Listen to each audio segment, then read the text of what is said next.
Começando falando sobre essa partida, eu quero uma análise diretamente do estádio. Fausto Favara traz as primeiras impressões dessa partida. E aí, Fausto, tudo certo? Você acabou de narrar essa vitória do Ceará. Um time bem ajeitado esse do Dorival, hein, Fausto? Sem dúvida, um jogo extremamente franco, bem disputado do início ao fim.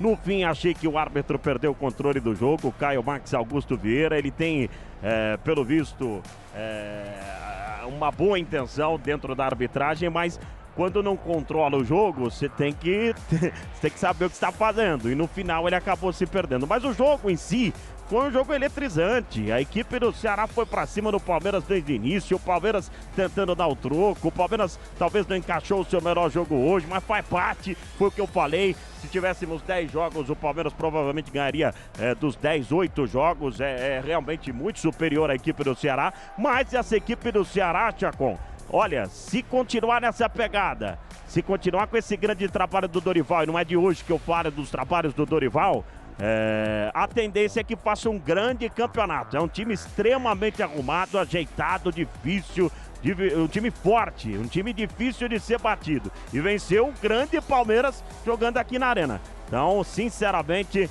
eu fiquei muito feliz com o que eu vi hoje, viu? Tanto por parte do Ceará, quanto do Palmeiras também. O Palmeiras vem de uma sequência de jogos, existe o cansaço também e tem um campeonato longo pela frente. Boa, boa. Agora eu quero a palavra dos repórteres da Jovem Pan. O Pedro Marques está no gramado do Allianz Parque. Também o Kaique Silva, direto da cabine. E aí, Pedro, Kaique, o que vocês trouxeram de impressões aí? E também vocês que estavam na reportagem. Vitória justa, né? Tanto do lado do Pedro quanto do Kaique. Vitória justa do Ceará, né? Ô, Chacon, Pedro Marques já deu uma corrida lá pra zona mista pra ver se pega um lugar boa, bom, né? boa, Então boa. ele vai ficar de olho lá na coletiva do Abel Ferreira. E o detalhe é o seguinte, viu, Chacon? Tudo que a partida teve de boa, tecnicamente falando, das duas equipes, faltou de qualidade na arbitragem, né? Mas isso já é comum no futebol brasileiro. O detalhe é que eu gostei bastante da postura do time do Ceará, e o time do Palmeiras no começo entrou dormindo, quando ligou, né, o modo 220 também.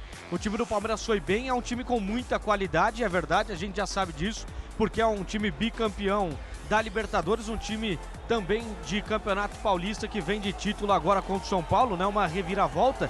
Agora um detalhe, viu, Chacon? É um grande milagre o que aconteceu hoje aqui no Allianz Parque. Um milagre de verdade, um jogo tão nervoso desse, tão conturbado, tantos cartões para ambos os lados, de arbitragem tão nervosa, e o Abel Ferreira não foi expulso, é realmente um fato inédito na história recente do Palmeiras, viu, Chacon? Boa, boa, Kaique. Daqui a pouquinho o Pedro também vai falar com a gente mais tarde nesse fim de jogo e vai estar preparando material especial sobre essa partida também para a programação da Jovem Pan. Piperno, Fábio Piperno, comentarista da Jovem Pan para essa partida. E aí, Piperno, uma vitória merecida, na sua opinião, né? Até quando a gente, em off, né, a narração, o Fausto estava narrando a partida, tava 2-1 ainda a partida, né? Falei, pô, só tá falando que merecia o Ceará o terceiro gol. Foi o que aconteceu e realmente naquele momento você até falou, realmente, o Ceará tá melhor. A vitória, pelo menos, foi merecida ou o Palmeiras talvez merecesse um empatezinho hoje? Não, boa noite aos amigos. O Ceará jogou melhor que o Palmeiras, né? Desde o começo. O Ceará, quando fez o primeiro gol, ele já tinha criado 2, 3 boas oportunidades aí. Era um time que chegava com muita velocidade ao ataque, especialmente pelo lado do Speed Mendonça. Né? A gente já sabe que essa é a grande característica dele. O Palmeiras tinha dificuldade para conter essa arma do Ceará.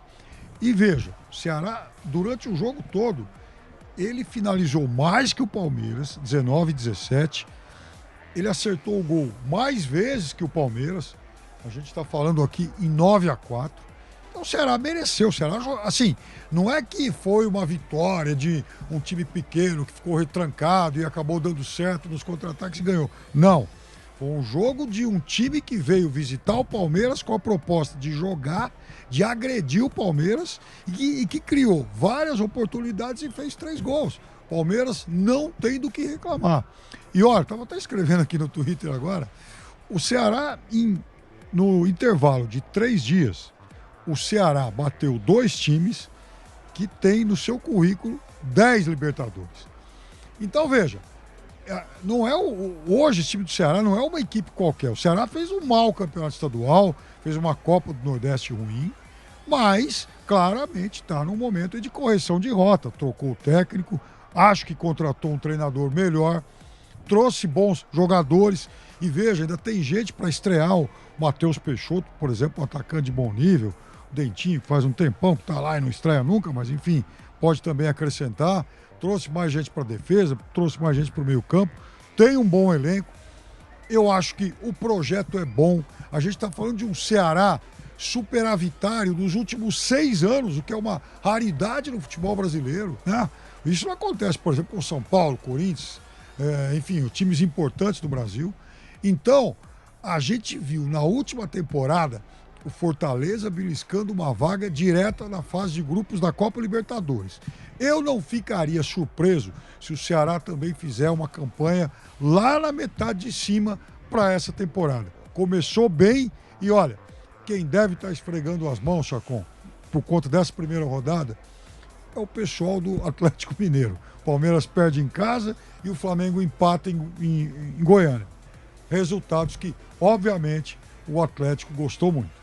Nós projetamos, né, os favoritos ao título, esses 3 times, né, no geral, é quase que um consenso que Atlético Mineiro, Palmeiras e Flamengo são as equipes que irão chegar mais forte, né, no final da temporada. Então amanhã, caso vença o Inter, vai largar na frente, né, em uma disputa de pontos corridos, toda vitória conta e muito. Agora, os próximos passos desse Palmeiras, né? Porque tem Copa Libertadores, tem esse Campeonato Brasileiro, né, Piperno? O que você acredita que seja a primeira coisa que tem que ser feita? Por quê? Foi uma derrota, sim. Toda derrota acaba, né, dando uma balançada, falar, pô, a gente precisa corrigir isso. Tecnicamente e taticamente são as correções. Agora, também não precisa jogar nada pra cima, pô. Início de trabalho, de Campeonato Brasileiro.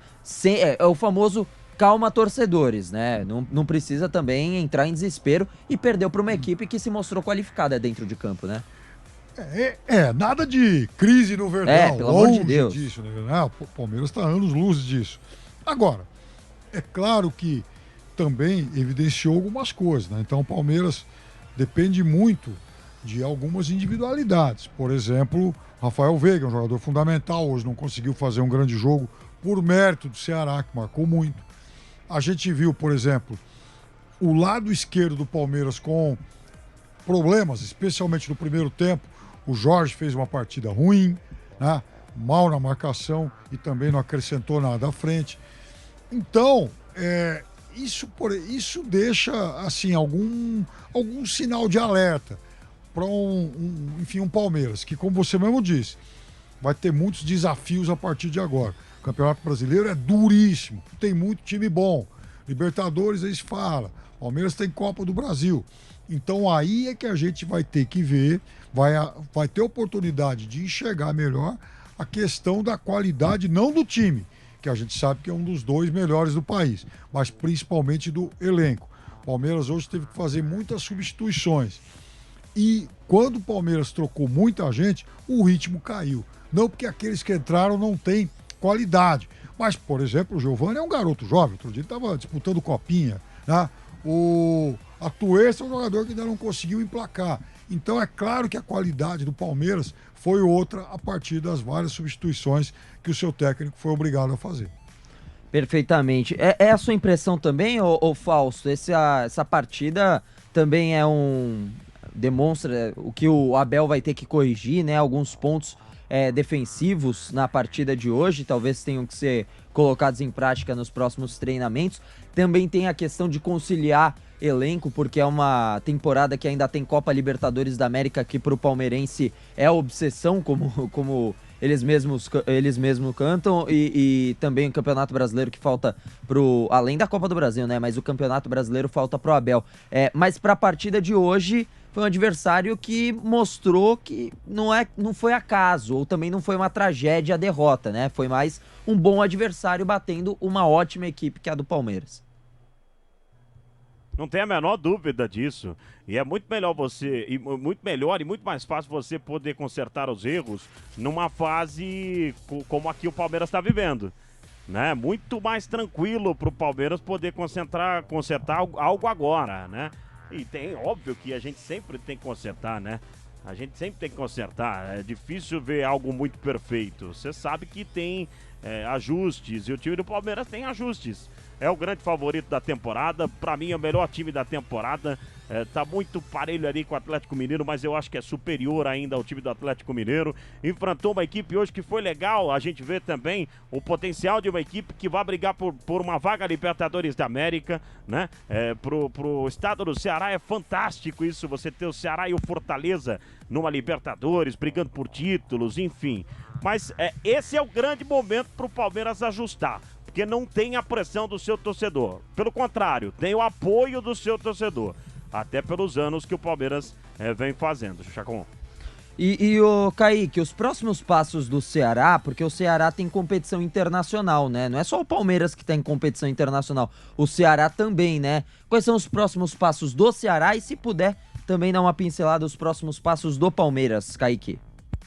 Claro, Chacon, com certeza. O Ceará volta a campo na próxima terça. Até nisso, Ceará e Palmeiras estão igualados, né? Estão ali em pé de igualdade, porque o Ceará volta a campo na próxima terça, fora de casa, contra o Deportivo Laguaira, jogo válido pela Copa Sul-Americana. Pelo Campeonato Brasileiro, o Ceará volta a campo no próximo domingo, dia 17, às 7 horas da noite, joga em casa contra o time do Botafogo.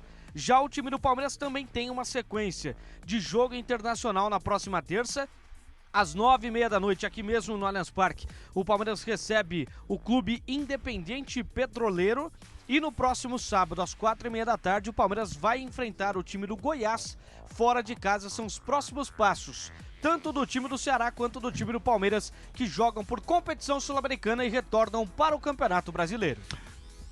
Kaique, Chacon e Fausto, vejam, como a vida dos times do norte e nordeste do Brasil é muito mais complicada. Sair de São Paulo, voar de São Paulo para qualquer lugar da América do Sul é uma tarefa relativamente muito mais simples. Então o Ceará, ele saiu de Fortaleza, veio para São Paulo, aí ele vai de São Paulo para Venezuela, vai jogar contra o Laguaira, depois ele retorna a Fortaleza para jogar contra o Botafogo. Então, do ponto de vista logístico, ele é muito mais exigido que Palmeiras, Corinthians, São Paulo, Flamengo, enfim. Você vê, na Série C, o Manaus tem como adversários, por exemplo, 3 times gaúchos, vai 2 vezes para o interior do Rio Grande do Sul, vai cruzar o Brasil. Quando ele for jogar em Pelotas, a distância é de 4.600 e tantos quilômetros. Então, Ceará e Fortaleza, que vivem momentos mágicos aí, eles vão ser muito mais exigidos do que os grandes aqui do eixo Rio-São Paulo. E até por isso a gente tem que tirar o chapéu para esses 2 clubes que fazem aí um belíssimo trabalho.